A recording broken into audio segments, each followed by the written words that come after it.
Hi, Kenny here, and this is meant to be more of a casual summertime video. I'm at the playground watching my son play. Um, I've been reading The Perfect Vehicle by Melissa Holbrook Pearson, and it's apparently one of the essential reads for motorcycling, and it's kind of about what it is about motorcycles that keeps us interested in the machine. And it's just a very colorful insight into the world of motorcycling by a motorcyclist and how everyone comes across and discovers motorcycling. So it's been a very good book. I'm enjoying it. I'm almost halfway through the book, and it's been very insightful in just, it's a nice escape from reading all the online space and YouTube videos and kind of stripping all that away and just get back in the bare bones of motorcycling and kind of enjoying that pace of being unhurried. And so anyways, very thoughtful book, but I kind of want to talk about three things that I learned taking my M test. And just for context, I live in Ontario. I reside in Guelph, Ontario, and I have done most of my training through the Riders Training Institute. And after doing my M2 exit, I rode for about 18 months, just over 19 months before I did my M test. And I was going to this M test thinking, or this M course. So it's a weekend course. You get a little bit of online time on a Wednesday. It goes from like 6 to 9 or something like that. And you get a Saturday to do a little bit of training from 9 to like 2, and then the M test starts. And it's a series of riders. I was in with a group of 3 other riders, and it was just a one-on-one test after that. So good experience, and it got me thinking about what I learned in that course. So a couple things I want to kind of share with you on what I learned in that course. And here's someone who's going into this with like a lot of riding experience in that 18 months and thinking there's nothing that I could learn. I thought I knew everything, and apparently I don't. And I did see, after all of this said, I did see some value in taking this course. So what are those 3 things I learned? Well, first of all, I did learn that if you are coming to a left turn and you are making a left in a designated left turn lane, you should be riding in the blocking position, which is the right tire track. And the reason for that is if you are approaching an intersection, making your left turn, and we all know it's one of the most dangerous turns you can do at an intersection, right? Advancing that turn early, so get your bike out, coming out of that left track and turning in early, gives you a straight shot doing your left. So that means you can accelerate quickly without worrying how to lean your bike, losing that kind of traction, and it helps you accelerate through that left turn and give you that initial speed to complete the turn.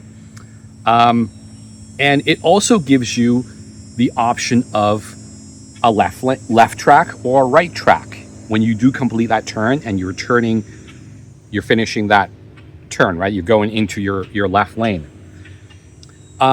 So very helpful insight, because before this, I was sticking to the left tire track in my left turn lane, and sometimes I would accelerate.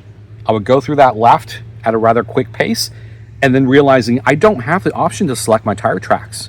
I cannot select the left tire track because I'm going too fast. I got to stick to the right tire track.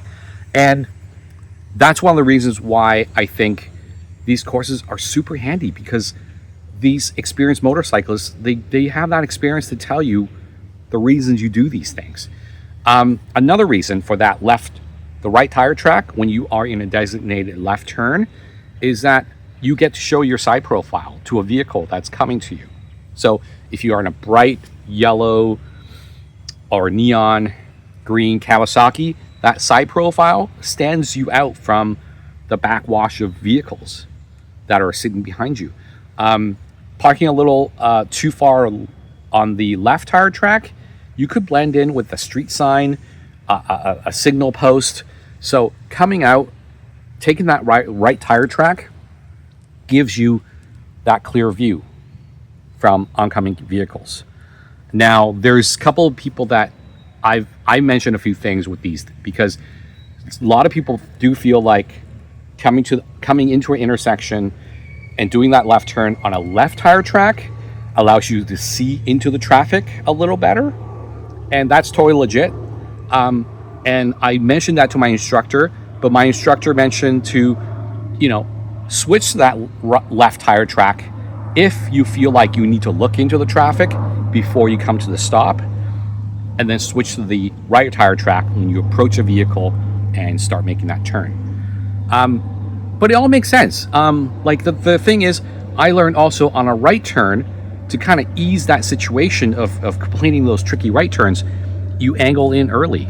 And it's the same thing with left turns. You just angle in early.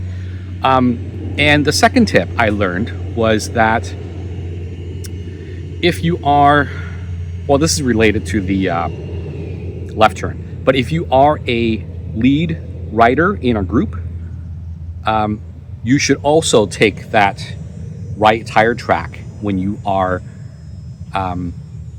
making that left turn. And I had this specific question to my instructor, because I was like, I always just assumed that if you're the lead rider and you're leading a pack or a group of motorcycles, you should always be on the left tire track. And she said that wasn't true. And she looked at me, no joke, dead straight in the eye, and says, the leader rides like he's alone.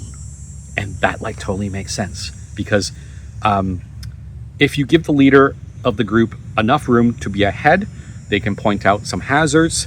They ride like they're alone so that they can kind of give the group feedback on what's occurring, and he's not confined to that formation, so that he can suss out the situation ahead and make that pace manageable.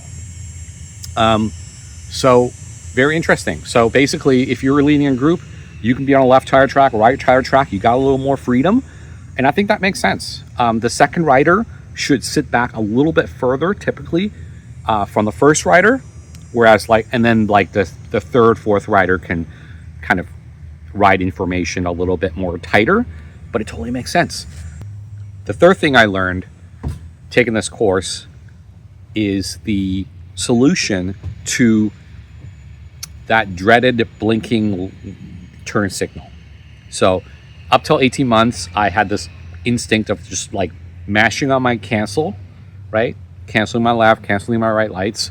And I was listening to my instructor.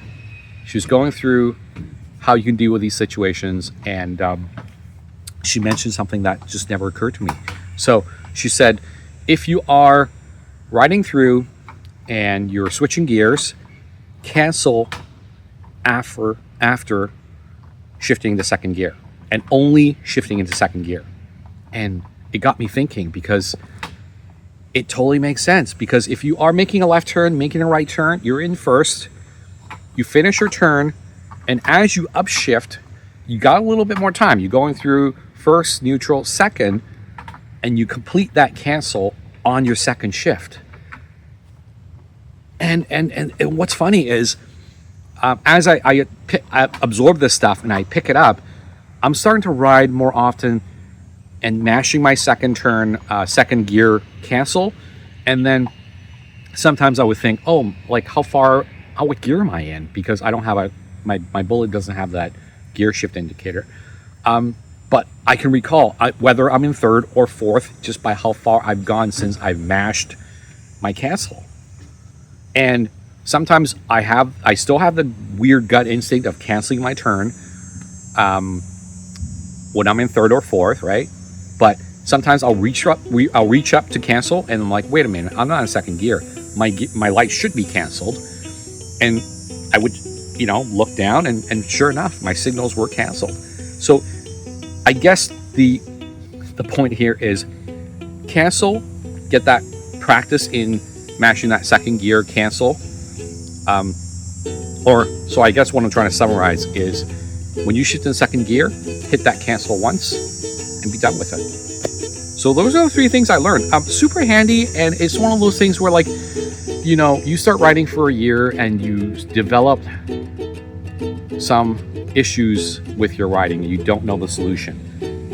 Just taking one of these courses and having some sit-down time with an instructor to ask those questions, super handy, super helpful. So I think I've become a better rider because of doing my AM exit test.